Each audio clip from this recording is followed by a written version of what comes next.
Irrigation efficiency के बाद हमारे पास नेक्स्ट आ गया क्या, इरिगेशन रिक्वायरमेंट।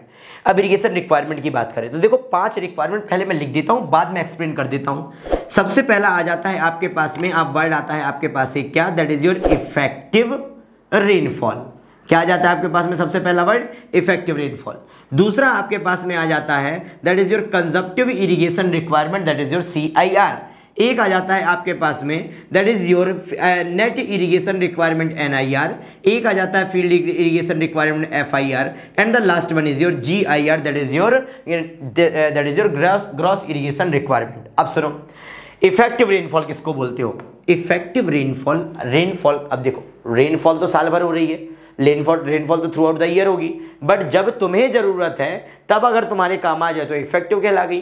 तो उसने आप बोलते हो कि वो रेनफॉल जो आपके अकॉर्डिंगली आपकी जरूरत के हिसाब से अगर वहां पर हुई है तो आप उसको इफेक्टिव रेनफॉल में काउंट कर लेते हो, डिनोट कर देते हो आपके पास में किससे, P इफेक्टिव से।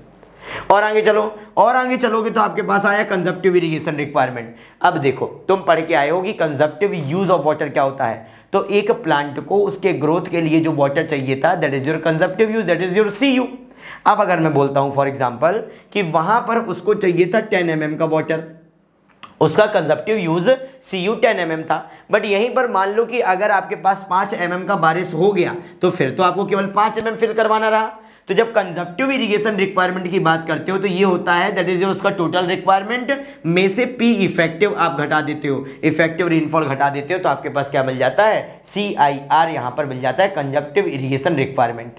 और आगे चलो, आपने बोला कि रूट जोन में बात कर ली। अब रूट जोन के अलावा अभी आपको आसपास के एरिया को इरिगेट करना है। मान लो आपके पास में आप बोलते थे ना पैलियो irrigation, pre sowing requirement. Pre sowing requirement की बात करो तो जब प्री सोइंग रिक्वायरमेंट को ऐड करते हो तो इस CIR में अगर तुमने यहां पर ऐड कर दिया किसको, प्री सोइंग रिक्वायरमेंट को यहां पर ऐड कर दिया तो ये आपके पास में क्या बन जाता है, ये बन जाता है नेट इरिगेशन रिक्वायरमेंट। क्या बन जाता है, नेट इरिगेशन रिक्वायरमेंट। नेक्स्ट, ये नेट इरिगेशन रिक्वायरमेंट कहां पर हुआ, ये प्लांट के पास में हुआ।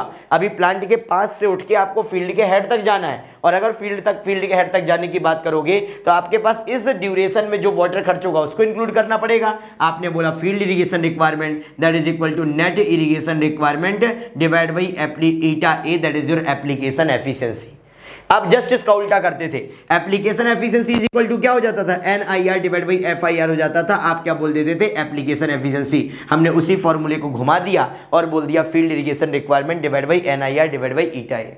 आपके पास बात करो GIR की, आपके पास ग्रॉस इरिगेशन रिक्वायरमेंट, ये और कुछ नहीं, ये हो जाता है आपके पास FIR कि फील्ड के हेड पे जो पानी है वो, और साथ में जो आपके पास कन्वेंस में लॉस हो रहा था अगर उसको इंक्लूड कर लो ईटा C को, तो आपके पास क्या हो जाएगा, ग्रॉस इरिगेशन रिक्वायरमेंट। तो ये कुल मिला के आपके पास में इरिगेशन रिक्वायरमेंट निकल के आती है।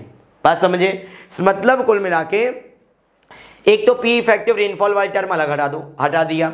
दूसरा कंजप्टिव इरिगेशन रिक्वायरमेंट, तुमने बोला कि प्लांट है, उस रूट जोन को जो पानी चाहिए वो है आपके पास में CU, कुछ बारिश वहां पर हो गई तो CU में से P इफेक्टिव हटा दिया तो CIR आ गया। अब इस CIR में आपने वहां पर फील्ड को रेडी करने वाले पानी को ऐड कर दिया तो प्री सोइंग रिक्वायरमेंट को ऐड किया तो हो गया NIR को अगर डिवाइड कर दिया एप्लीकेशन से तो FIR को अगर कन्वेंस से डिवाइड कर दिया that is your GIR, that is your gross irrigation requirement, field irrigation requirement, net irrigation requirement, consumptive irrigation requirement. कुछ इतने टर्म आपको देखने को मिलते हैं। तो कोई भी वैल्यू वहां पर देता है उस वैल्यू को वहां पर ऐड ऑन करिए या डिवाइड करिए, आपके पास में वहां पर आंसर आ जाता है। यहां पर तुमने ईटा C ले लिया मतलब कन्वेंस लॉसेस कंसीडर कर लिया, ईटा A ले लिया मतलब आपके पास में सरफेस रन ऑफ जैसे लॉस को वहां पर आपने काउंट कर लिया। Is it okay?